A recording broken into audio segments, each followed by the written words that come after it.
Hello and welcome to News Across Nigeria. I am Ayotunde Balogun. Coming up on the program, Code of Conduct Tribunal rules that Senate President Bukola Saraki has no case to answer.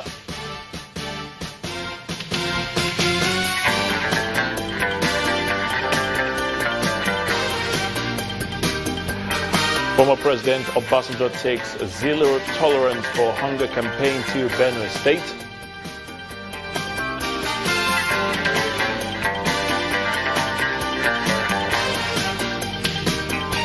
And the Inspector General of Police deploys troops to Kaduna-Abuja Highway.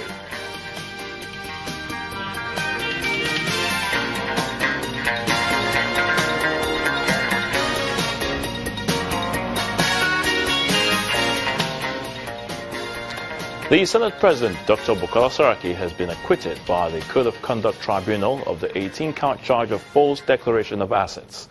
The Honorable Tribunal Chairman of the two-man panel, Danladi Umar, ruled that the prosecution witnesses were manifestly unreliable and that no reasonable tribunal could safely convict on the evidence produced, that the prosecution did not prove the essential elements of the offense, and that the tribunal has nothing to do other than to discharge the defendant. The tribunal ruled that other fatal flaws included hearsay evidence by prosecution witnesses and the failure to have a statement from the defendant and the failure to link the defendant with the commission of the offense and the counts as charged. We have a situation where the National Assembly is distracted, the Senate President is facing charges, the Deputy Senate President is facing charges, the clerk, happily that matter went off. And then you now have the Senate President who has to spend all his time preparing to fight for his own freedom. I do not think that a government like that can get the very best. And that is why we are glad that whatever it was that compelled this trial in the first place, we are happy that eventually the law was allowed to take its course and that the facts spoke for themselves. We have already started making arrangements for the ruling, so once we get the ruling, well, it's not a judgment, it's a ruling. But if you like, you call it judgment, maybe because it has gone in depth and all that, so you can call it judgment, but it's a ruling. And we have already started making arrangements to get a copy of the ruling. As soon as it's out, then we'll study it and then we know what next to do. We're in Kogi State now, where the state government says it's already making arrangements to offset the 2-month salary arrears it's owing workers. This is according to the Director General Media and Publicity to the Governor, Mr. Kingsley Fawon. He further explained that the salary chart allegedly published by Budget that the state is owing workers 15-month salary arrears is not true. Also in Abia State, the Commissioner for Finance, Mr. Obina Oriako, insists that the wage bill of the state is more than the state allocation. Kogi State in north-central Nigeria has a total workforce of about 30,000 public servants with a monthly wage bill just over 3 billion naira. Governor Yaya Bello has always reiterated his administration's commitment to pay workers' salaries, an assurance buttressed by the Director General Media and Publicity to the Governor. The data gathering on this one was completely wrong. Kogi State, as far as I am concerned, is owing the state workers only April and May salaries. That will be 2 months. We have 12,356 cleared staff, and we've even paid more months than we have been in office. He adds that those who have not received their salaries have one issue or the other to clear. We have decided to publish on our websites what we've paid to each worker in the state since we came on board, and I urge Nigerians to go to the website, which is kogistate.gov.ng, to go and check and find out whether what we are saying is true. In Abia State, southeast Nigeria, the government has debunked rumors that workers have not been paid in 19 months. For the period for which the workers are being owed, the state's Commissioner for Finance has this to say. We have done what necessarily we need to do. We have cut down our overhead because right now it's about service. People sacrifice a lot to make sure that the state still remains afloat.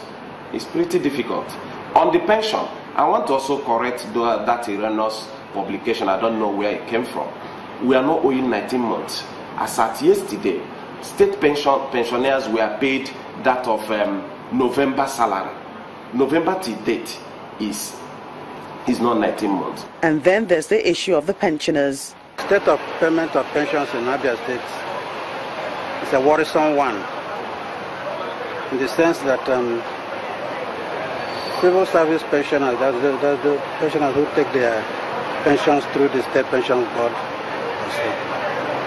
Some of us are owed 11 months, or some 16 months, some 17 months. We have 19 sub-treasuries, and these funds move to them, and we find out that some pensioners were, at the end of the day, were not getting their funds. We sat down, took biometric of all the pensioners, harmonized it, put them under one portal. Today, at the touch of a button, every pensioner gets his or her alert.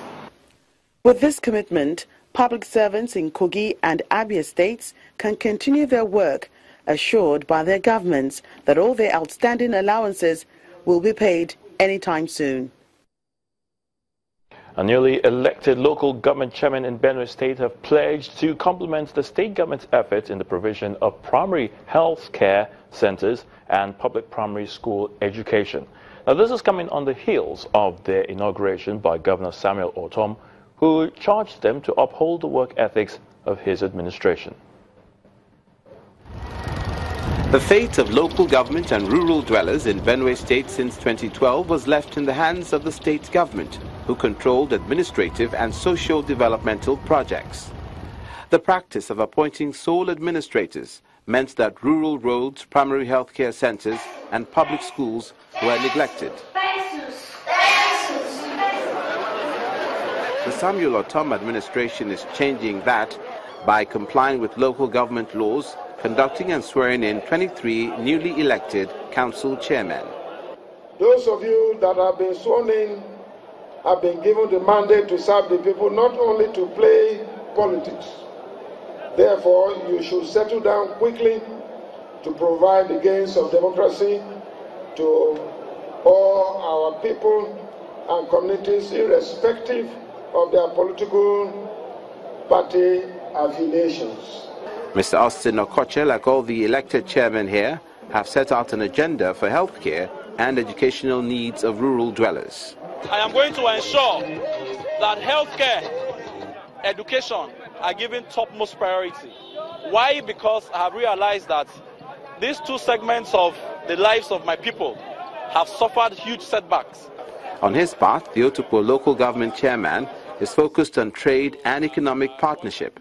After today, which is tomorrow, I'm going to hit the ground running immediately. And the good thing about this is that I've had the opportunity to talk with so many investors, and they are willing, and they've actually been waiting for me to come in so that they can operate immediately. Now that the Benue State government has set the machinery for growth and development, as far as leadership of the local governments are concerned, much is expected of these chairmen to help improve the condition of rural dwellers. We'll go on this break now, and when we return, the Delta State government promises to upgrade the standard of living of the people in that state. Details in a moment.